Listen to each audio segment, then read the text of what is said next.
But the thing is like நம்ம ஸ்ட்ரக்சர்டாக data இருக்கும்போது எது பர்ஃபார்மிங்காக இருக்கோ அதை மட்டும் தான் நம்ம பேசுவோமே தவிர எது பர்ஃபார்மிங் இல்லையோ எது உருவாகலையோ அதை நம்ம மிஸ் பண்ணிடுவோம். ஜாப் ஆப்பர்ச்சுனிட்டிஸ் அதிகமாகும், ஆனால் அங்கே பிஸ்னஸ் ஆப்பர்ச்சுனிட்டிஸ் லோக்கலைஸ்டாக மணி மூவ்மெண்ட் இருக்குமானா இருக்காது. இது ஒரு 10 யூனிட் இதுக்கு நம்ம ஃபோக்கஸ் பண்ணுற அதே நேரத்தில் அங்கே ஒரு 2 யூனிட் 10-20 யூனிட்டுகள்னு நம்ம உருவாக்கும் போது அங்கே லோக்கலைஸ்டாக என்டர்பிரினர்ஷிப்ஸ் அதிகமாகும். B it is in language accessibility, be it is sea accessibility, be it is C access, அதாவது இன்டர்நேஷ்னல் மார்க்கெட்டுக்கான அக்சசிபிலிட்டி எல்லாமே இருக்கிற ஒரு ஸ்டேட் தான் தமிழ்நாடு. இந்த கொஸ்டின் இஸ், இந்த 10 வருஷத்தில் 15 வருஷத்தில் சைனாவில் நீங்கள் எடுத்திங்கன்னா, தைவானில் எடுத்திங்கனாலும், வியட்நாமில் எடுத்திங்கனாலும், தாய்லாண்டில் எடுத்திங்கனாலும், மலேசியாவில் எடுத்திங்கனாலும், ஈவன் சிங்கப்பூரில் எடுத்திங்கனாலும் அவங்க ஹோம் க்ரோன்ஸு மேனுஃபேக்சரிங்ஸ், அதாவது மேனுஃபேக்சரிங் இல்லை சப்ளை செயினுடைய கம்பெனிஸ் இருக்குது. அது உருவாகினதே 10 வருஷத்தில் தான். அது அவங்களுடைய பினாக்கல்ஸை அச்சீவ் பண்ணியிருக்காங்க. அந்த பினாக்கலை அச்சீவ் பண்ணுறதுக்கான கெப்பாசிட்டி இருக்கிற ஸ்டேட் தான் தமிழ்நாடு. அவருக்கு தேவையானவங்களை மட்டும் உள்ளே போட்டு ஒரு கிளஸ்டர்னு மானியத்தை வாங்குறதுக்கு முயற்சி பண்ணுறாங்க. ஒரு ஷாப்பிங் மாலை ஓப்பன் பண்ணுறாருன்னா அதுக்கு பக்கத்துலேயே இன்னொரு ஷாப்பிங் மாலை ஓப்பன் பண்ணுறதுக்கு பதிலாக ஒரு ஏடிஎம், ஒரு பேங்க்கை ஓப்பன் பண்ணுறாரு. இன்னொருத்தர் அந்த ஷாப்பிங் மாலுக்கு வர்றவங்க சாப்பிட்றதுக்கு இது பண்ணுறாங்க. இந்த மாதிரி கிரவுண்ட் லெவல் மேப்பிங் நடக்கிறது தான் கேப் ஆகிடும். பாட்டம் அப்பாக ஒரு அப்ரோச் இண்டிகேட்டராக எடுத்துக்கிட்டு போனோம்னா கண்டிப்பாக இந்த ப்ராப்ளத்தை ரொம்ப ஈஸியாக சால்வ் பண்ண முடியும். ஒரு நல்ல சூப்பரான டிஷ் பண்ணுறதுக்கு ஒரு 5 ஸ்டார் ஹோட்டலில் நமக்கான அந்த டேபிள் இருக்குது. இவ்வளோ நாள் என்ன பண்ணிட்டு வந்தோம்னா ஒரு நம்மக்கிட்ட பிரியாணி இருக்குது, இந்த மெனு இதுதானே சொல்லிட்டு இருந்தோம். இப்போ ரிவர்ஸ் த சேஞ்சாக உங்களுக்கு என்ன தேவைங்கிறது கேட்டுட்டு இந்த டேபிளில் இருந்து நம்ம அதை குக் பண்ணி அதை கொடுக்கணும். தமிழ் எக்கனாமி நேயர்களுக்கு வணக்கம். தமிழ்நாட்டில் புதிய அரசு பொறுப்பேற்று இருக்கு. இந்த நேரத்தில் உற்பத்தி துறையை பற்றி குறிப்பாக பேச வேண்டிய தேவையும் நமக்கு இருக்குது. டெட்ராய்ட் ஆஃப் சவுத் அப்படின்னு சொல்லிட்டு தமிழ்நாட்டை சொல்லுவாங்க. இந்திய அளவில் உற்பத்தி துறையில் தமிழ்நாடு முன்னணியில் இருக்குது. இந்த முன்னணி தன்மையை நாம் தொடர்ந்து முன்னெடுத்து செல்ல வேண்டிய தேவை இருக்குது. அதற்கு நம்ம என்னென்னலாம் வேலைகள் செய்யணும், ஏற்கனவே நல்ல வேலைகள் செஞ்சுருக்கோம், தொடர்ந்து இந்த அரசு என்ன வேலை செய்யணும் அப்படிங்கிறத பற்றி பேசுகிறதுக்கும், உற்பத்தி துறையை பொதுமக்களிடம் பெருமளவில் போய் கொண்டு சேர்க்கறதுக்கும் இந்த எபிசோடை நம்ம பண்ணுறோம் அப்படின்னு சொல்லலாம். இந்த எபிசோடை நம்ம தொடர்ந்து பண்ணுகின்ற எண்ணமும் இருக்குது. உங்களுடைய ஆதரவும் உங்களுடைய கேள்விகளும் உங்களுடைய ஊக்கமும் தான் அதுக்கு எங்களுக்கு உதவும். ஸோ இன்று நம்மக்கிட்ட பேசுவதற்கு அதிக் அகமத் ஃப்ரம் ROIFO வந்திருக்காரு. அவரோட பின்புலத்தை பற்றி பார்த்தீங்க அப்படின்னா, அவர் உற்பத்தி துறையில் பல வருடங்கள், கிட்டத்தட்ட 10 வருடங்கள் வேலை செஞ்சுருக்காரு. அரசுக்கு உற்பத்தி சார்ந்த பாலிசி டாக்குமெண்ட்டுகளை அவர் ரெடி பண்ணியிருக்காரு. கிளஸ்டர்னு சொல்லுவாங்க. ஸோ மேனுஃபேக்சரிங் இண்டஸ்ட்ரியில் அதில் அவர் வேலை பார்த்துருக்காரு. மிக முக்கியமாக IIT கரக்பூரில் படித்தவர். ஸோ அந்த மாதிரியான ஒரு ஆளுமையை தான் நம்ம இன்றைக்கி பார்க்க போகிறோம். வணக்கம் சார். வணக்கம் சார். என்னோட ஃபஸ்ட்டு கேள்வி ஒரு லேமேன் இதில் இருந்து, ஏன்னா ஆட்சி மாற்றமே பார்த்தீங்கன்னா மாற்றம்னு தான் சொல்லியிருக்காங்க. ஸோ அதிலிருந்தே நான் கேட்குறேன், நம்ம தமிழ்நாடு உற்பத்தி துறையில் முன்னணியில் இருக்குது அப்படின்னு பல டேட்டாக்கள் சொல்லுது. ஆனால் அதெல்லாம் உண்மைதானா? கல வயசில் நீங்கள் பார்த்துருக்கீங்க, பல நாடுகளை பார்த்துருக்கீங்க. ஸோ அந்த இது உண்மையா அப்படிங்கிறத மட்டும் கொஞ்சம் சொல்லிடுங்க சார். அதாவது 2 விஷயத்தில் இதில் பார்க்க வேண்டியது இருக்குது. ஒன்று சென்ட்ரலைஸ்டு ஆர்கனைஸ்ட் க்ரோத், இன்னொன்று டீசென்ட்ரலைஸ்டான க்ரோத். அப்படி பார்க்கும்போது சென்ட்ரலைஸ்டான ஆர்கனைஸ்ட் க்ரோத்துக்கான அதிகமான மெத்தடாலஜிக்கலாக ஒவ்வொரு படிநிலைகளில் நீங்கள் பார்க்குறீங்கன்னா அதில் இந்தியாவில் நீங்கள் பல ஸ்டேட்ஸை நீங்கள் கம்பேர் பண்ணும்போது தமிழ்நாடு எப்போவுமே அது முன்னிலையில் இருக்குது. அதுக்கு காரணம் என்னென்னா, இங்கே இருக்கிற ப்ராசஸ், இங்கே இருக்கிற ஸ்டெப்ஸு ஒரு ஸ்டாண்டர்டாக இருக்கும். இப்போ நீங்கள் ஏதாவது ஒரு மேனுஃபேக்சரிங் இண்டஸ்ட்ரியை போடுறீங்கன்னா அதுக்கு தேவையான டாக்குமெண்டேஷன், அதுக்கான தேவையான ப்ராசஸ்ஸு இங்கே வெல் வெரிஃபைடாக ஒரு கிரவுண்ட் லெவலில் வரைக்கும் எல்லாமே தரோவாக இன்னும் அவுட்டாக நோனாக இருக்கிறதுனால உங்களுக்கு இங்கே ஆர்கனைஸ் செக்டார்லேருந்து வர அந்த ஆர்கனைஸ் செக்டாரோட டேட்டா எப்போவுமே கேப்சர் பண்ணுறதுக்கு ரொம்ப ஈஸி.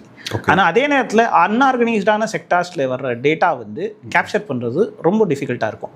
இதுதான் பல நேரங்களில் பல ஸ்டேட்ஸில் அன்ஆர்கனைஸ்டாக இருக்கிற டேட்டா கிளஸ்டர்ஸில் அவங்க சில தொழில்களில் ரொம்ப அதிகமாக கான்ட்ரிபியூட் பண்ணாலும் அது அந்த டேட்டா கரெக்டாக கேப்சர் ஆகாது. அதனால இங்கே ஒரு விஷயம் உருவாகிறது மட்டும் இல்லை, அதோட டேட்டா கேப்சரிங் இங்கே நல்லா இருக்கிறதுனால நமக்கு அந்த பேராமீட்டர் நம்ம ரொம்ப எஃபெக்டிவாக இருக்கும். ஓகே, நீங்கள் சொல்கிறத பார்த்தா நம்ம வளர்ச்சி அடைஞ்ச மாநிலம் உற்பத்தி துறையில் அப்படிங்கிறத விட மற்ற மாநிலங்கள் கணக்கு காட்டுறதுல சுணக்கமாக இருக்காங்க அப்படிங்கிறத சொல்கிறீங்களா சார்? கணக்கு காட்டுறதுங்கிறது மட்டும் இல்லை சார். அதாவது இங்கே இப்போ உதாரணத்துக்கு நீங்கள் தமிழ்நாட்டில் ஒரு 40 டிஸ்ட்ரிக்ட் இருக்குன்னா, இங்கே 40 டிஸ்ட்ரிக்ஸில் ஒவ்வொரு இதுலேயும் டிஐசின்னு இருக்கும், டிஸ்ட்ரிக்ட் இண்டஸ்ட்ரி சென்டர்னு இருக்கும். அவங்க they are the nodal, they are the government body. Their objective is to develop இந்த கிளஸ்டர்ஸை. அப்படி இருக்கும்போது இவங்களுக்கு ஒரு இனிஷியேட்டிவ் இருக்குது, இவங்க என்ன இன்புட்ஸ் எஃபர்ட் பண்ணுறாங்கங்கிறத டாக்குமெண்ட் பண்ணியிருக்காங்க. இன்கேஸ் அந்த பிஸ்னஸ் க்ளோஸ் ஆகுதுன்னா அதுக்கான டாக்குமெண்டேஷன்ஸ் இருக்குது. இது எல்லாமே வந்து ஒரு தரவுகளோட இதாக இருக்குது. இதே வந்து நீங்கள் வேறு ஸ்டேட்ஸில் பார்த்தீங்கன்னா அந்த collection of data, processing of data, அதை வச்சு சிந்தசிஸ் இந்த இன்டர்பிரிட்டேஷன்ஸ் பண்ணுறதுக்கான ஒரு ஃபுல் ஃப்ளெட்ஜான ஒரு வெல் எக்யூப்டான மெக்கானிசம் இல்லைங்கிறது தான். அதுக்குன்னு சொல்லிட்டு அதுக்கான இண்டிகேட்டர்ஸ் அவங்க ஃப்ரேம் ஒர்க் வச்சுக்காமல் இல்லை, அந்த அந்த ஃப்ரேம் ஒர்க்ஸ் எஃபெக்டிவாக இருக்கிறதுல இருக்கிற இஷ்யூஸ் தான் சார். அப்படி பார்த்தீங்கன்னா பல நேரங்களில் இப்போ அக்ரிகேட்டடான ஒரு டேட்டாஸ் உங்களுக்கு கிடைக்கணும்னா தமிழ்நாட்டில் ஈஸியாக உங்களுக்கு பெஞ்ச்மார்க்கிங்காக கிடைக்கும். ஓகே, இப்போ நம்ம வந்து டேட்டாஸை பற்றி பேசுகிறோம். பட் கல நிறுவனத்தில் வந்து பார்க்கும்போது பல இடங்களில் வந்து தமிழ்நாடு அரசு வந்து சிப்காட்டை வந்து உருவாக்கியிருக்காங்க. இது பல மாவட்டத்துக்கு ஒன்று அந்த மாதிரி உருவாக்குறாங்கன்னு வச்சுக்கோங்களேன். ஒரு மேனுஃபேக்சரிங் பண்ணும்போது எனக்கு அதில் ஒரு குறிப்பிட்ட பொருட்கள் வேணும் அப்படின்னா அது இன்னொரு சிப்காட்டில் தான் உருவாகுது அப்படின்னா அந்த லாஜிஸ்டிக்ஸ்லாம் எப்படி ஒர்க் ஆகுது? இந்த இடத்துல வந்து மேனுஃபேக்சரராக எனக்கு பல சிரமங்கள் இருக்குல்ல, அது எப்படி வந்து தீர்க்க முடியும்? தீர்க்கிறதுக்கான வழிகள் ஏதாவது இருக்கா? தமிழ்நாடு வந்து they cannot compare, அதாவது we cannot compare with the other states for multiple reasons. We have to also compare with the மேனுஃபேக்சரிங்கில் ரொம்ப ஸ்ட்ராங்காக இருக்கிற பல கண்ட்ரீஸை நம்ம கம்பேர் பண்ணியே ஆகணும். அப்படி பார்க்கும்போது சில ஸ்டேட்ஸ் இருக்குது. இப்போ மேனுஃபேக்சரிங்கில் நீங்கள் ரொம்ப, அதாவது ஸ்மால் ஸ்கேல் மேனுஃபேக்சரிங்கில் நீங்கள் பஞ்சாப் வந்து ரொம்ப ஸ்ட்ராங்கான manufacturing companies. And there are யூபியில் சில கிளஸ்டர்ஸ் இருக்குது, they are very strong in manufacturing. Even Gujarat is highly manufacturing இது இருக்குது. இது எல்லாத்தையும் விட மகாராஷ்டிரா ஓரளவுக்கு வால்யூம் இருக்குது. பட்டு அவங்களுடைய நேஷ்னல் லெவல் ரோட்ஸில் நீங்கள் ட்ராவல் பண்ணிங்கன்னா அதாவது நேஷ்னல் ஹைவேஸோடையது அதோட குவாலிட்டி வேறு டிஃப்ரெண்ட்டாக இருக்கும். ஸ்டேட் லெவலில் இருக்கிற கனெக்டிவிட்டி ஒரு இது இருக்கும். இங்கே வந்து நேஷ்னல் லெவல்லையும் ஸ்டேட் லெவல்லையும் ஒரு கொஹன்சிவ்னஸ், அதாவது ஒரு கோஆர்டினேஷன் இருந்து அது ஃபுல் ஃப்ளெட்ஜாக இருந்தாலும் கூட. பட் இதுவே நம்ம பெஞ்ச்மார்க் வித் தி சைனா, இதுவே நம்ம பெஞ்ச்மார்க் வித் தி ஜெர்மனி வரேன் நான். ஏன்னா நான் வந்து கேள்விப்பட்ட வரைக்கும் பார்த்தீங்க அப்படின்னா சைனாவில் வந்து ஒரு பொருளை வந்து உற்பத்தி செய்யணும் அப்படின்னா அந்த பொருளுக்கு தேவையானது எல்லாமே ஒரே கட்டடத்தில் வந்து உற்பத்தி ஆகும் அப்படிங்கிற மாதிரி கேள்விப்பட்டிருக்கேன். அப்படி இல்லைனா கூட ஒவ்வொரு டிஸ்ட்ரிக்டும் வந்து அந்த குறிப்பிட்ட பொருளை தான் வந்து உற்பத்தி செய்வாங்க. அதனால வந்து அவங்களுக்கு உற்பத்தி பொருட்களை தருவிப்பது வந்து ரொம்ப எளிமையாக இருக்குது. உற்பத்தி செய்கிறதுக்கான காலம் வந்து ரொம்ப குறைவாக இருக்குது. அதனால தான் அவங்க உலகத்துக்கே வந்து உற்பத்தி நிலையமாக இருக்காங்க அப்படின்னு சொல்கிறாங்க. ஸோ அது உண்மையாக அந்த நிலையை நோக்கி தமிழ்நாடால் போக முடியுமா? தமிழ்நாட்டுக்குள்ள அந்த கிளஸ்டர்ஸோ அந்த கிளஸ்டர்ஸோ அந்த மேனுஃபேக்சரிங் கெப்பாசிட்டியை உருவாக்குற கெப்பாசிட்டி, இன்ஹவுஸ் கெப்பாசிட்டி இருக்குன்னா கண்டிப்பாக இருக்குது.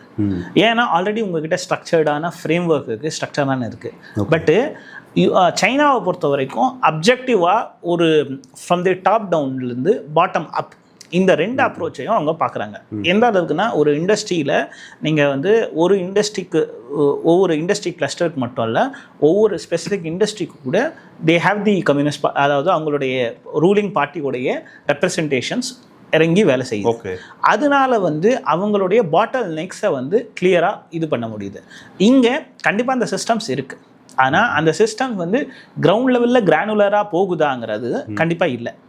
அது உதாரணத்துக்கு நீங்கள் சொன்னீங்கன்னா ஒரு எம்எஸ்எம்இயாக இருக்கீங்க, அதில் நீங்கள் ஹை வேல்யூமில் நீங்கள் வந்து ஒரு 25 crores 30 crores 50 crores and above நீங்கள் பண்ண போகும்போது you have a huge access to the people and resources அந்த ஃபெசிலிட்டேஷன். அதே மாதிரி நீங்கள் வந்து ஒரு சென்ட்ரலைஸ்டான ஃபெசிலிட்டியை டிமாண்ட் பண்ணுறதுக்கோ, நீங்கள் ஒரு இன்வெஸ்ட்மெண்ட் பண்ணி ஒரு சிப்காட்டில் ஒரு இடத்த வாங்குறீங்க, நீங்கள் ஆல்ரெடி நீங்கள் ஓரளவுக்கு டேர்ன் ஓவர் பண்ணிட்டு இருக்கீங்கன்னா you have a huge bargain power in the system.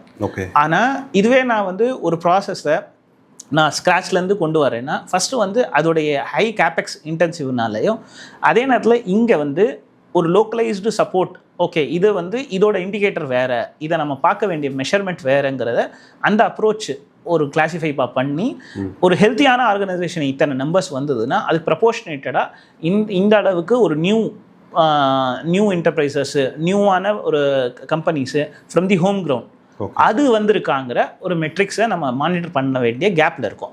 ஆனால் but the thing is like நம்ம ஸ்ட்ரக்சர்டாக டேட்டா இருக்கும்போது எது பர்ஃபார்மிங்காக இருக்கோ அதை மட்டும் தான் நம்ம பேசுவோமே தவிர எது பர்ஃபார்மிங் இல்லையோ எது உருவாகலையோ அதை நம்ம மிஸ் பண்ணிடுவோம். தெர் இஸ் அ சேயிங் இங்கிலீஷில் சொல்லுவாங்க, always devil is in missing details. So நம்ம கிட்ட இருக்கிற டேட்டாஸில் நம்ம மிஸ்ஸிங் டீட்டெயில்ஸை நம்ம மிஸ் பண்ணுறோங்கிறது தான் என்னோட பாயிண்ட். அப்போ நம்ம வந்து ரொம்ப சக்ஸஸ்ஃபுல்லாக இருக்கிற டேட்டாவில் தான் கான்சென்ட்ரேட் பண்ணுறோம், அதை தான் வந்து நம்ம நேஷனல் லெவலில் ஒப்பிடுறோம். பட் அதை தவிர்த்துமே நிறைய டேட்டா பாயிண்ட்ஸ் இருக்குது. அந்த டேட்டா பாயிண்ட்ஸ் வந்து நம்ம பிளக்இன் பண்ணால் நம்மளோட வளர்ச்சி வந்து இன்னும் அதிகமாக இருக்கும் அப்படிங்கிற அளவில் நான் அதை புரிஞ்சுக்கிறேன். நம்ம கிராஸ் ஸ்டேட் டொமஸ்டிக் ப்ரொடக்ஷனை பற்றி நம்ம பேசுகிறோம். ஆமாம். ஆனால் நம்ம வந்து ஒவ்வொரு கிளஸ்டர்ஸ்லையும் அந்த டேட்டாவை பற்றி நம்ம பேசலை. அதே மாதிரி அதை பற்றி பேசும்போது கூட ஒரு மேனுஃபேக்சரிங் இண்டஸ்ட்ரி வந்து இவ்வளோ மில்லியன் டாலர் வந்து எக்ஸ்போர்ட் பண்ணுச்சு, இவ்வளோ மில்லியன் டாலருடைய பொருளை தயாரிச்சுன்னு நம்ம ஒரு ரிப்போர்ட் கொடுக்க முடியும். ஆனால் கேள்வி என்னென்னா, அப்படி போகும்போது அது வந்து ஒரு சென்ட்ரல், அது அங்கே ஜாப் ஆப்பர்ச்சுனிட்டிஸ் அதிகமாகும். ஆனால் அங்கே பிஸ்னஸ் ஆப்பர்ச்சுனிட்டிஸ், லோக்கலைஸ்டாக மணி மூவ்மெண்ட் இருக்குமானா இருக்காது. ஏன்னா அது ஒரு கம்பெனி, அந்த கம்பெனியில் ஒரு 10,000 பேர் வேலை செய்வாங்க, அவங்களுக்கு சேலரி கிடைக்கும். பட் த கொஸ்டின் இஸ், அதே அளவுக்கான வால்யூமில் விட பாதி அளவுக்கு மைக்ரோ எம்எஸ்எம்இலையோ இல்லை மேனுஃபேக்சரிங்கில் ஒவ்வொரு நாக் ஆஃப் யூனிட்லேயோ இல்லை வேறு செக்டார்ஸ்லேயோ அதோட வால்யூம் இது ஒரு 10 யூனிட் இதுக்கு நம்ம ஃபோக்கஸ் பண்ணுற அதே நேரத்தில் அங்கே ஒரு 2 யூனிட் 10-20 யூனிட்டுகள்னு நம்ம உருவாக்கும் போது அங்கே லோக்கலைஸ்டாக என்டர்பிரினர்ஷிப்ஸ் அதிகமாகும். அதுக்கான எல்லா தகவமைப்புகளும், be it is in language accessibility, be it is sea accessibility, be it is land, அதாவது சி அக்சஸ், அதாவது இன்டர்நேஷ்னல் மார்க்கெட்டுக்கான அக்சசிபிலிட்டி எல்லாமே இருக்கிற ஒரு ஸ்டேட் தான் தமிழ்நாடு. அதே மாதிரி அர்பனைசேஷனில் நீங்கள் பார்த்தீங்கன்னா it is a most urbanise state compared to any other state. Even நம்ம நெய்பர் ஸ்டேட்ஸ் கேரளாவை கம்பேர் பண்ணால் கூட we are most urbanized state. அதே மாதிரி நம்ம அர்பனைசேஷன்ஸில் நம்ம கொஞ்சம் புட் அக்ராஸ் பண்ணி பார்த்தோம்னா we are very much progressive because of the lot of industrial demand. அதை நம்ம கேபிட்டலைஸ் பண்ணி லோக்கலைஸ்டாக அந்த இது பண்ணுறோமாங்கிற ஒரு கேள்வி. ஓகே, ஸோ நீங்கள் சொல்கிறது வந்து நம்ம பெரிய நிறுவனங்களில் கவனம் செலுத்தணும் அப்படின்னா வேலை மட்டும் தான் கிடைக்கும். அதில் கவனம் செலுத்தாமல் எம்எஸ்எம்இ போன்ற பல இந்த செக்டாரில் சின்ன சின்ன செக்டாரில் நம்ம கவனம் செலுத்தும் போது அதிக அளவில் நமக்கு வந்து ஆண்டர்பிரினர்ஷிப்பும் உருவாகும், நம்மளோட வளர்ச்சியும் வந்து பரவலாக்கப்படும் அப்படிங்கிற அளவில் நான் இதை கண்டிப்பாக. இப்போ உதாரணத்துக்கு ஒரு எக்ஸாம்பிள் சொல்லிடலாம். பொலிட்டிக்கலாக லைக் மொத்த இந்தியாவோட லேண்ட்ஸ்கேப்லேயே எல்லாருமே சொல்கிறாங்க ஜாப் ஆப்பர்ச்சுனிட்டி இல்லைன்னு சொல்லும்போது, அந்த ஜாப் ஆப்பர்ச்சுனிட்டி ஒரு பெரிய கம்பெனி வர்றதில் கண்டிப்பாக there is a healthy is there. அதே நேரத்தில் ஒரு 20 பெரிய கம்பெனி வருதுன்னா அதுக்கான இண்டிகேட்டராக ஒரு 100 கம்பெனி 150 கம்பெனிஸ்கள் அவங்கள சப்ளையராக இங்கே உருவாகிறதுல ரொம்ப ஒரு ஈகோசிஸ்டம் ஸ்டாண்டர்டாக இருக்குது. ஒரு பெரிய கம்பெனி ஒரு எம்என்சி வருதுன்னா அதுக்கான ஈகோசிஸ்டம்ஸை அவங்களுக்கு சப்ளையராக வர்றதுக்கு 1008 கம்பெனிஸ்கள் அதுக்கான அட்டாச் கிளஸ்டர்ஸ் இருக்குது. அதனால தான் நம்ம சிப்காட் அதாவது நம்ம ஸ்ரீபெரும்புத்தூர், நம்ம அப்படியே போனோம்னா லைக் சென்னையை சுற்றி இருக்கிற செங்கல்பட்டு, அதையும் தாண்டி வளர்றதுக்கான ஒரு காரணம் என்னென்னா ஒரு பெரிய மேனுஃபேக்சரிங் கம்பெனி வந்து அதுக்கான சப்ளையர்ஸில் டயர் 1 டயர் 2ல வளர்ச்சி. ஆனால் அதே நேரத்தில் ரிவர்ஸாக இந்த ப்ராடக்ட்ஸ் எல்லாம் இருக்குது, நான் வந்து இதை அக்ரிகேட் பண்ணி ஒரு இது பண்ணுறது, இது வந்து இங்கே தான் வந்து பட் அது கவர்மெண்ட் சப்போர்ட் இல்லாமல் பண்ண முடியாதுல்ல. கண்டிப்பாக இதில் தான் வந்து புதுசாக இனிஷியேட்டிவாக நம்ம கவர்மெண்ட் இதை தான் நீங்கள் வந்து சொல்கிறீங்க. இது கவர்மெண்ட் மூலமாக வந்து இந்த டேட்டாலையும் நம்ம வந்து கவனம் செலுத்தினா மட்டும்தான் இந்த தமிழ்நாட்டில் இருந்து ஒரு பெரிய நிறுவனத்தை நம்ம உருவாக்க முடியும். கண்டிப்பாக. இப்போ உதாரணத்துக்கு நீங்கள் ஹிஸ்டாரிக்கலாகவே பார்த்தீங்கன்னா தமிழ்நாட்டில்னு சொன்னீங்கனாலே மெட்ராஸ் செக்கட் ஷேட்ஸ் இருக்குது. ஆனால் ஹோம் க்ரோனாக ஒரு 10 வருஷத்தில் இந்தியாவில் வந்து பல ப்ராடக்ட்ஸு இந்தியாவிலேருந்து எக்ஸ்போர்ட் ஆகிற பல ப்ராடக்ட்ஸில் வந்து நீங்கள் தமிழ்நாட்டில் ஸ்பெசிஃபிக்காக தான ப்ராடக்ட்ஸ் இருக்குது. ஆனால் அது எல்லாமே ஒரு 10-20 வருஷத்துக்கு முன்னாலேருந்தே அந்த ப்ராடக்ட்ஸ் இருக்குது, அது சர்வே ஆகிட்டு இருக்கு. த கொஸ்டின் இஸ், இந்த 10 வருஷத்தில் 15 வருஷத்தில் சைனாவில் நீங்கள் எடுத்திங்கன்னா, தைவானில் எடுத்திங்கனாலும், வியட்நாமில் எடுத்திங்கனாலும், தாய்லாண்டில் எடுத்திங்கனாலும், மலேசியாவில் எடுத்திங்கனாலும், ஈவன் சிங்கப்பூரில் எடுத்துக்கிட்டிங்கனாலும் அவங்க ஹோம் க்ரோன்ஸு மேனுஃபேக்சரிங் இல்லை சப்ளை செயினுடைய கம்பெனிஸ் இருக்குது. அது உருவாகினதே 10 வருஷத்தில் தான். அது அவங்களுடைய பினாக்கல்ஸை அச்சீவ் பண்ணியிருக்காங்க. அந்த பினாக்கலை அச்சீவ் பண்ணுறதுக்கான கெப்பாசிட்டி இருக்கிற ஸ்டேட் தான் தமிழ்நாடு. அதை தான் நான் முதல் கேள்வியும் கேட்டேன். சைனாவில் வந்து எல்லாமே வந்து கிளஸ்டராக வந்து பண்ணுறாங்க. ஒரு பொருளை தயாரிக்கிறாங்கன்னா அந்த பொருளுக்கு தேவையானதுலாம் ஒரே இடத்துல இருக்குது. இந்தியாவில் வந்து பார்த்திங்கன்னா கிளஸ்டர் சிஸ்டம் இருக்குது. ஒரு 10 பேர் வந்து ஒரு ஜெராக்ஸ் மிஷின் வச்சுருக்காங்க அப்படின்னா அவங்க அந்த 10 பேருமே அந்த தொழிலை வந்து கூட்டாக செய்யும் போது பெரிய அளவில் செய்யலாம் அப்படின்னு சொல்லிட்டு ஜெராக்ஸ் மிஷினை வந்து சலுகை விலையில் தராங்க, மானியத்தில் தராங்க. ஆனால் என்ன நடக்குது அப்படின்னா, நான் பார்த்த வரைக்கும் அந்த கிளஸ்டரில் வந்து அந்த துறையில் இருக்கிறவங்க 10 பேர் சேர்றதை விட அண்ணன் தங்கச்சி சேர்த்து வச்சுக்கிறாங்க. யாருக்கெல்லாம் ஜிஎஸ்டி இருக்கோ, யாருக்கெல்லாம் பேன் இருக்கோ சேர்த்து வச்சுக்கிட்டு ஒருத்தர் மட்டும் தான் தொழில் பண்ணுறாரு. அந்த மானியத்தை வாங்குறதுக்காக மட்டும்தான் அந்த கிளஸ்டரை உருவாக்குறாங்களே தவிர ஆக்சுவலாக அதில் வந்து 10 பேர் வந்து வேலை செய்கிறது கிடையாது. இதுதான் நான் பார்த்துருக்கேன். இது உண்மையாக நீங்கள் இப்போ பல பேரை பார்த்துருப்பீங்க, பல கிளஸ்டர் கூட ஒர்க் பண்ணியிருப்பீங்க. இது என்னோட புரிதல் கரெக்டாக இப்படி இருக்குதா? இதை தீர்வுக்கு என்ன பண்ணணும்? எப்போவுமே வந்து ஒரு கிளஸ்டர்ஸை உருவாக்கும் போது கவர்மெண்ட் வந்து எக்ஸிஸ்டிங் டேட்டாவை பார்ப்போம். இந்த இடத்துல இந்த மாதிரி கடைகள், இந்த மாதிரி பிஸ்னஸஸ், இந்த மாதிரி மேனுஃபேக்சரிங் யூனிட்ஸ் இருக்குது. ஸோ இதை வந்து ப்ரெஃபரன்ஷியலாக பண்ணுது. ஸோ இது வந்து எப்போவுமே ஹிஸ்டாரிக்கல் டேட்டாலேருந்து ஒரு பாயிண்ட்ஸ் எடுத்தீங்கன்னா, உதாரணத்துக்கு நான் எக்ஸாம்பிள் சொல்கிறேன்னா, நீங்கள் ஆம்பூர், வாணியம்பாடி இந்த ஸ்ட்ரெச்சில் எல்லாத்துலேயும் நீங்கள் பார்த்தீங்கன்னா, நீங்கள் ஹிஸ்டாரிக்கலாகவே டேட்டாவை எடுத்தீங்கன்னா தோல் தோணும். ஆனால் கேள்வி என்னென்னா, தோலுக்கான இம்பார்ட்டன்ஸ் கண்டிப்பாக கொடுத்தே ஆகணும். ஆனால் தோலுக்கு அடுத்து என்னங்கிற இந்த கேள்வியை நம்ம வந்து மிஸ் பண்ணுறோம். அந்த கேள்வியை நம்ம மிஸ் பண்ணுறதுக்கு மேஜர் எலிமெண்ட் ஏன்னா மிஸ்ஸிங் த டேட்டா. அதாவது தோலுக்கானதில் நம்ம அதாவது அந்த டெலிவரபிள்ஸ் இருக்குல்ல, ஒரு கிளஸ்டர் உருவாக்கணும், அந்த கிளஸ்டர்ஸ்க்கு இவ்வளோ ஃபண்டிங் கொடுக்கணும், இந்த ப்ராசஸை பண்ணணும், இந்த ப்ராசஸ்லேருந்து இது அவுட்கம் வரணுங்கிற அந்த டெலிவரபிளில் அப்ஜெக்டிவாக நம்ம பார்த்தோம்னா அது ஆகிடும். ஆனால் தோலை தாண்டி அங்கே இருக்கிற இப்போ உதாரணத்துக்கு நீங்கள் அங்கேயே பார்த்தீங்கன்னா ஹை அமௌண்ட் ஆஃப் என்ன சொல்கிறேன் மேங்கோ வந்து ரீப் ஆகுது. ஆனால் அதுக்கான ஒரு வேல்யூ செயின் உருவாயிச்சா அந்த கேள்வி. அதுக்குன்னு சொல்லிட்டு அங்கே கம்பெனிஸ் இல்லைன்னு இல்லை, அங்கே கம்பெனிஸ் இருக்குது, இங்கே இருக்க கவர்மெண்ட் சிஸ்டம்ஸ் கண்டிப்பாக அதை ஃபெசிலிட்டேட் பண்ணுது. அதை கிளஸ்டராக பிஹேவ் பண்ணும்போது அதோடைய ப்ரொடக்டிவிட்டி அவுட்புட் அதிகமாக இருக்கும்.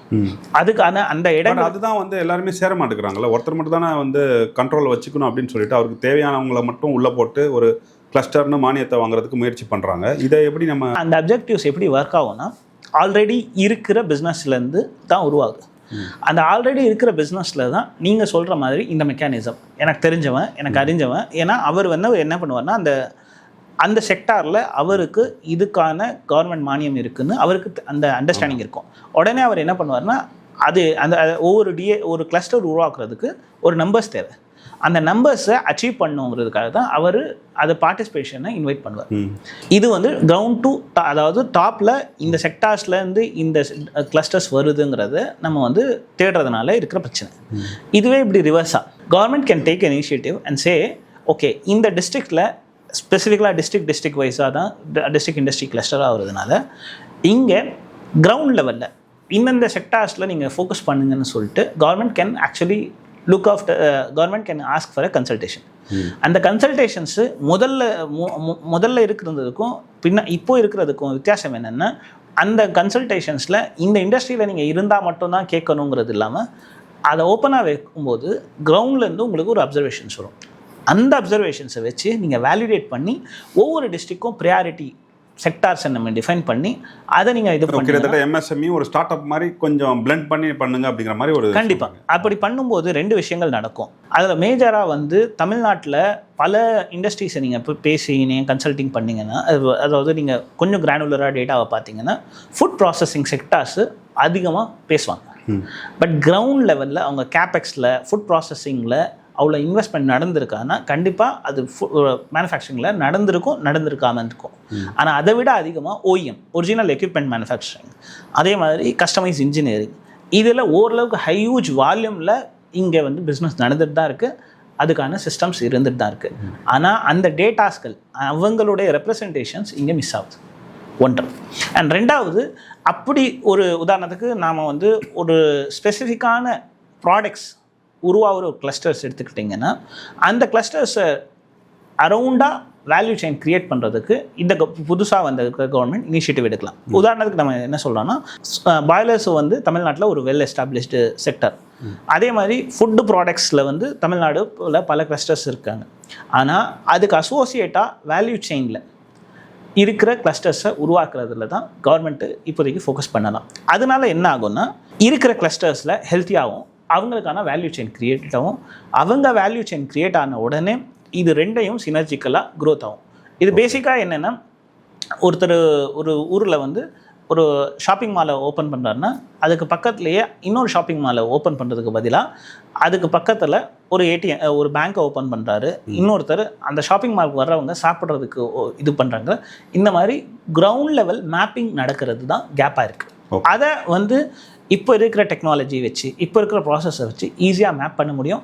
அதை மேப் பண்ணிவிட்டு கிரவுண்ட் லெவல்லேருந்து ஃப்ரம் தி டாப் டவுன் இல்லாமல் பாட்டம் அப்பாக ஒரு அப்ரோச் இண்டிகேட்டராக எடுத்துக்கிட்டு போனோம்னா கண்டிப்பாக இந்த ப்ராப்ளத்தை ரொம்ப ஈஸியாக சால்வ் பண்ண முடியும். இப்போ நீங்கள் புது அரசோட எதிர்பார்ப்பு ஓரளவுக்கு சொல்லிட்டீங்க. வேறு என்னென்ன எதிர்பார்ப்புகள் இருக்குது இந்த புது அரசு மேலே? ஒரு மேனுஃபேக்சரிங் இண்டஸ்ட்ரியை பொறுத்த வரைக்கும் எப்போவுமே வந்து ரன் வந்து கேபிட்டல், ரொம்ப ஹை கேபிட்டல் இன்டென்சிவில் ஓடுவாங்க. அப்போது they always look for the central, அதாவது அக்சஸ் டு தி ரெக்குயர்மெண்ட், அவங்களுக்கான access to the requirement, access to the process. அதாவது எந்த மேனுஃபேக்சரிங் இண்டஸ்ட்ரியை பொறுத்த வரைக்கும் அவங்களுக்கு வந்து கேபெக்ஸில் ஹெல்த்தினஸ் இருக்கணும். அதுக்கடுத்து சென்ட்ரலைஸ்டான, அதாவது அவங்களுக்கு தேவையான சென்ட்ரலைஸ் சிஸ்டம்ஸில் சப்போர்ட் வேணும். அதுக்கடுத்து லோக்கல் சப்போர்ட்ஸ் வேணும். லோக்கல் சப்போர்ட் நான் சொல்கிறோம்னா, இப்போ உதாரணத்துக்கு பல இண்டஸ்ட்ரீஸில் வந்து அவங்க வேஸ்ட் மேனேஜ்மெண்ட்டில் ப்ராப்ளம் இருக்கும். பல இண்டஸ்ட்ரீஸில் அவங்களுடைய ப்ராடக்டை மெஷரிங் பண்ணுறதுக்கும் அந்த ப்ராடக்டை வேல்யூ எடிஷன் பண்ணுறதுக்கும் ஒரு கிளஸ்டர் போட்டுட்டு அதுக்கான ஒரு யூனிட், அதுக்கான அவங்களுக்கான ஒரு சென்டர் இருக்கும். இப்போ உதாரணத்துக்கு ஒருத்தர் வந்து ஒரு கிரில்ஸ் வந்து அவர் பண்ணிகிட்ருக்காரு. அவருக்கு வந்து தேவையான ஒரு ட்ரில் பிட் இருக்குது. அதை மெஷரிங் பண்ணுறதுக்கு ஒரு சென்ட்ரலைஸ்டான சிஸ்டம் இருந்துச்சுன்னா அது அவரை ஆக்சிலரேட் பண்ணி அந்த டெலிவரபிள்ஸ் பண்ணும். இங்கே கேப்ஸ் என்னென்னா, மேலே ஒரு அஜெண்டா வச்சு ஒரு செட் வச்சு டார்கெட் வச்சு பண்ணும்போது இந்த தேவைகள் அறிந்தோ அறியாமலோ மழுங்கடிக்கப்படுகிறது. இதை வந்து கவர்மெண்ட் வந்து கிரானுலரான ஸ்கோப்பை வச்சு ஐடென்டிஃபை பண்ணோம்னா இருக்கிற ஆக்சுவல் வேல்யூ சிஸ்டம்ஸில், இருக்கிற ஆக்சுவல் சப்ளை சிஸ்டத்தில் இது ஸ்ட்ரென்தன் பண்ணும். அதே மாதிரி குவாலிட்டியை என்ஹான்ஸ் பண்ணும்.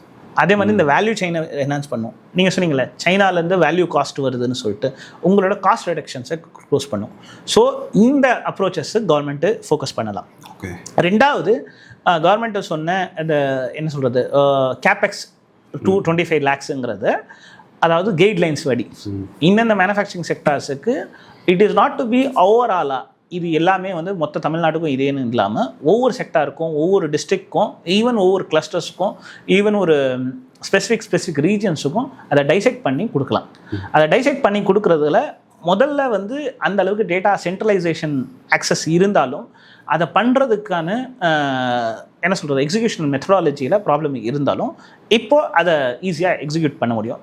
அதுக்கான ஒரு கன்சல்டேஷன் சிஸ்டம்ஸ் வந்து ஆல்ரெடி தமிழ்நாட்டுக்குள்ளே வெல் எஸ்டாப்ளிஷ்டாக இருக்குது. ஓகே. ஸோ நான் என்ன புரிஞ்சுக்கிறேன் அப்படின்னா, ஒரு நட்ஷெல்லில் வந்து நம்ம வந்து தொடர்ந்து நல்ல விஷயங்கள் வந்து உற்பத்தி துறையில் பண்ணிகிட்டு இருக்கோம். ஒரு சின்ன மாற்றம் பண்ணணும்னா டாப் டு பாட்டம் அப்ரோச் பண்ணுறதை விட புதிய அரசு வந்து பாட்டம் டு டாப் அப்ரோச் பண்ணாங்கன்னா நம்ம இன்னுமே வந்து வேல்யூ அடிஷன் பண்ணலாம், சைனாவுக்கே போட்டி போடலாம் அப்படிங்கிறத நான் இந்த இன்டர்வியூவில் புரிஞ்சுக்கிட்டேன். கண்டிப்பாக. ஆக்சுவலி வந்து இப்போ இருக்கிற சினாரியோஸில், இப்போ இருக்கிற அன்சர்டனிட்டி, இன்டர்நேஷ்னல் அன்சர்டனிட்டியில் ரெண்டு விஷயங்களை நம்ம வந்து ப்ரையாரிட்டியாக நம்ம ஃபோக்கஸ் பண்ண வேண்டியது இருக்குது. அதாவது இந்தியாவிலேருந்து எக்ஸ்போர்ட் ஆகுது, தமிழ்நாட்டிலேருந்து ஓரளவுக்கு எக்ஸ்போர்ட் ஆகுது, ஓரளவுக்கு வால்யூம் இம்போர்ட் ஆகுது. த கொஸ்டின் இஸ், ஒரு ஹோம் க்ரோன் பிஸ்னஸ் மூலமாக அதோட வேல்யூ கான்ட்ரிபியூஷன்ஸ் இந்த வருஷம் இட் இஸ் மினிஸ்கல். அதை எப்படி 10x மாற்றுறது, அதை எப்படி 20x மாற்றுறது, அதை எப்படி 30x மாற்றுறது, அந்த ஃபோக்கஸில் அதுக்கான பாலிசி இன்டர்வென்ஷன், அதுக்கான கிரவுண்ட் சப்போர்ட்ஸ், அதுக்கான விஷயங்கள், கன்சல்டேஷன்ஸ் இதெல்லாம் பண்ணணும். அப்படி பண்ணுறதுக்கு இங்கே வந்து ஆல்ரெடி எக்ஸிஸ்டிங் சிஸ்டம்ஸ் இருக்குது. ஆல்ரெடி எக்ஸிஸ்டிங்கான ஹைரார்கியல் என்ன சொல்கிறது இண்டஸ்ட்ரி கிளஸ்டர்ஸ் இருக்காங்க, இண்டஸ்ட்ரி அசோசியேஷன்ஸ் இருக்காங்க. இவங்களோட எல்லாத்தையும் என்ரோல் பண்ணி இதை ஜெயிக்க வைக்கிறது தான். ஸோ பேசிக்காக இங்கே எப்படின்னா, ஒரு நல்ல சூப்பரான டிஷ் பண்ணுறதுக்கு ஒரு 5 ஸ்டார் ஹோட்டலில் நமக்கான அந்த டேபிள் இருக்குது. இவ்வளோ நாள் என்ன பண்ணிட்டு இருந்தோம்னா, ஒரு நம்மக்கிட்ட பிரியாணி இருக்குது, இந்த மெனு இதுதானே சொல்லிட்டு இருந்தோம். இப்போ ரிவர்ஸ் த சேஞ்சாக உங்களுக்கு என்ன தேவைங்கிறது கேட்டுட்டு இந்த டேபிள்லேருந்து நம்ம அதை குக் பண்ணி அதை கொடுக்கணும். அந்த குக்குக்கான கோஆர்டினேஷன்ஸ் மட்டும் தான் நம்ம பண்ண வேண்டியது இருக்கு. அதுதான் கேப்பாக இருக்குது. மாற்றம் தருவோம் சொல்லிட்டு புதிய அரசு வந்து பொறுப்பேற்று இருக்கு. அந்த மாற்றம் தருகின்ற தளமும் வந்து இங்கே தயாராக இருக்குது அப்படிங்கிறது தான் நான் வந்து அத்திக்கோட பேட்டியில் வந்து புரிஞ்சுக்கிட்டேன். ஸோ புதிய அரசாக பதவி ஏற்றிருப்பவர்கள் இந்த வீடியோவை கவனிச்சாங்க அப்படின்னா இதிலிருந்தே நீங்கள் என்னென்ன மாற்றங்கள் கொண்டு வரணும் அப்படிங்கிற இன்ட்டெல்லாம் இருக்குது. இதை பார்க்குறவங்க நீங்கள் புதிய ஆட்சியோட தொடர்பில் இருந்தீங்கன்னா இந்த வீடியோ போய் கொண்டு சேருங்க. தமிழ்நாடு வளர்ச்சி அடையும், நாமும் வளர்ச்சி அடையும். எங்களுடைய இணைந்ததுக்கு நன்றி.